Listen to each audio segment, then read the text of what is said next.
আজকের ব্লগ শুরু হচ্ছে রাত থেকে। তো এখন বাজে প্রায় রাত 10:30 আর আমি যাচ্ছি ভাইয়ার বাসায়। তার কারণ হচ্ছে কালকে ভাইয়ার জন্মদিন, মানে আজ রাত 12টায়। তো কিছুক্ষণ আগে আমার কাজিন দিয়েছিল ফোন, আর প্ল্যান হলো যে আমরা কোন আইসক্রিম কিনে নিয়ে যাব ভাইয়ার বাসায়, তারপর খেয়ে দিয়ে ভাইয়াকে উইশ করে চলে আসবো। তো আমার কাজিনরা অলরেডি আমার বাসার নিচে চলে আসছে আর আমি এখানে ওয়েট করছি লিফটের জন্য। লিফট আসার পর আমি উঠে পড়লাম লিফটে আর ঋদ্ধর জন্য নিয়েছি এই চকলেটটা। এরপর কাজিনরা মিলে হেঁটে হেঁটে চলে আসলাম আইসক্রিমের দোকানে আইসক্রিম কিনতে। আবারও ভ্যানিলা আর চকলেট এই দুই ফ্লেভারের আইসক্রিম কিনে অলমোস্ট চলে আসছি ভাইয়ার বাসার কাছে। আর আমার কাজিন কুকুরের ভয়ে পারলে আমাদেরকে ফেলেই দৌড় দিয়ে গেটের ভিতরে ঢুকে যায়, কিন্তু ভাইয়াকে সারপ্রাইজ দিতে এসে আমরা নিজেরাই হয়ে গেলাম সারপ্রাইজড। এসে দেখি আমার ভাই ভাবি গেছে আমার ছোট খালার বাসায় বেড়াতে।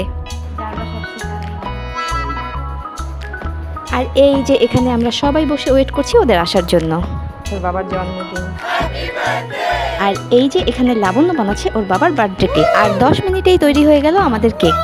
সত্যিকারের ফুল তো না, দেখে মনে হচ্ছে প্লাস্টিকের ফুল। ছবিতে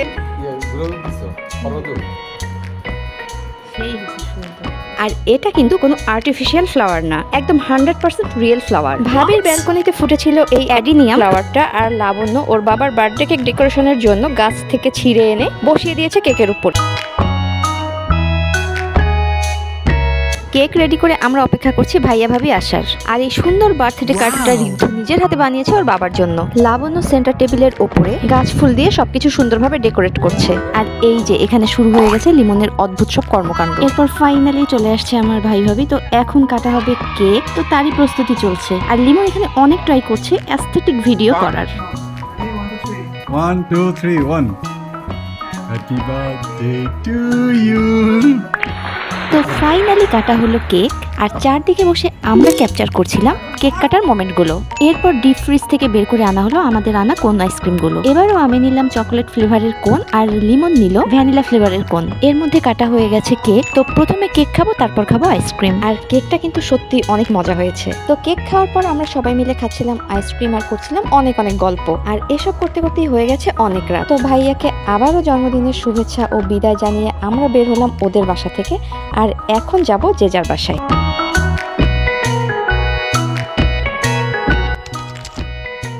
জন্মদিন উপলক্ষে ভাইয়া আজকে আমাদের সবাইকে করাবে ডিনার, আর তাই আমি হয়ে গেছি রেডি সময় মতো। আর এখন যাচ্ছি ভাইয়ার বাসায়, কারণ আমি ওদের সবার সাথে যাব গাড়িতে। আর লিমন এখনো অফিসে, ও অফিস থেকে ডিরেক্ট জয়েন করবে ভেন্যুতে। আর আজকের ভেন্যু হচ্ছে ধানমন্ডি 7 মসজিদ রোডে সাদিক এগ্রো। তো আমরা দিলাম রওনা আর গান শুনতে শুনতে যাচ্ছি গন্তব্যে। তো জ্যাম পার করে ঘন্টাখানেকের মধ্যে আমরা পৌঁছে গেলাম সাদিক এগ্রোতে। আর এসে দেখি আমাদের আগেই চলে আসছে লিমন। আজকের কেকটা আনা হয়েছে কুপার্স থেকে, আর কুপার্সের কেক তো আমার ফেভারিট। আমরা বসে অধীর আগ্রহে ওয়েট করছি কখন কাটা হবে কেক আর আমরা খাবো। ফাইনালি অপেক্ষার প্রহর হলো শেষ, কাটা হলো কেক আর আমরা ঝাঁপিয়ে পড়লাম কেকের উপরে। আর কেকটা দেখতে যতটা সুন্দর, খেতে তার থেকেও বেশি ইয়াম্মি ছিল। এর মধ্যেই দেয়া হয়ে গেছে খাবারের অর্ডার, আর আমরা অর্ডার দিয়েছি কাফসা আর শর্মা। তো কেক খেয়ে আমরা ওয়েট করছি মেইন ডিশ আসার। আর এর মধ্যেই চলে এলো আমাদের কাফসা, আর সাথে বাটিতে করে দিল ঝোল। খাবারগুলো দেখতে এতটাই টেম্পটিং ছিল যে জিভে পানি চলে আসছিল।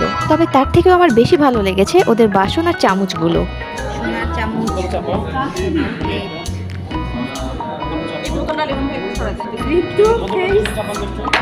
আর ঋদ্ধ এখানে খুবই বিরক্ত আমাদের উপরে, কারণ আমাদের ছবি তোলার ভিডিও করার জন্য ও খেতে পারছে না। কাফসা আর শর্মার সাথে ড্রিঙ্কসে আমরা নিয়েছি এই লাবান। কাফসা খেতে খেতে ওরা শর্মাও দিয়ে দিল। তো এখন আর কোনো কথা হবে না, শুধু হবে খাওয়া দাওয়া।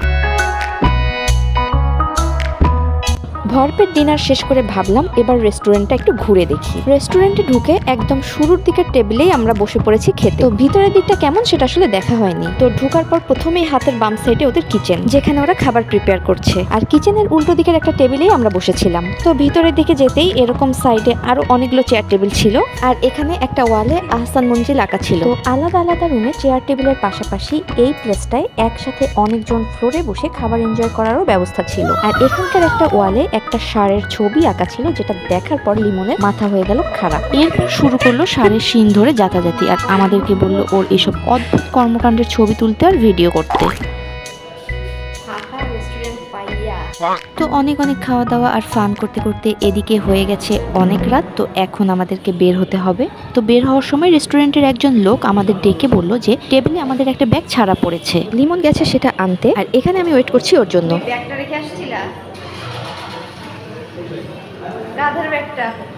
এত বড় একটা ব্যাগের কথা মানুষ কিভাবে ভুলে যায় আমার মাথায় আসে না। তো রেস্টুরেন্ট থেকে বের হয়ে আমরা একটা রিক্সা নিয়ে আসলাম শ্যামলী পর্যন্ত। এরপর শ্যামলীতে নেমে আরেকটা রিক্সা নিলাম একদম বাসা পর্যন্ত। এলাকায় এসে রিক্সা থেকে নেমে চলে গেলাম একটা ফলের দোকানে তরমুজ কিনতে। আর এলাকার এই ফলের দোকানটা থেকে লিমন মোটামুটি রেগুলার ফ্রুটস কিনে। তো তরমুজ কিনে আমরা চলে গেলাম পাশের দোকানে কোল্ড ড্রিঙ্কস কিনতে। গরমের মধ্যে এসব রিচ ফুড খেয়ে গলা বারবার শুকিয়ে আসছে, আর আমাদের পিছে পিছে চলে আসছে এই কিউট বাচ্চাগুলো। এরপর ঢুকে গেলাম বাসায়, আর তখন ঘড়িতে বাজে অলমোস্ট রাত 11টার মতো। তো আজকের মতো এই পর্যন্তই, আর আপনাদের সাথে দেখা হবে নেক্সট ব্লগে।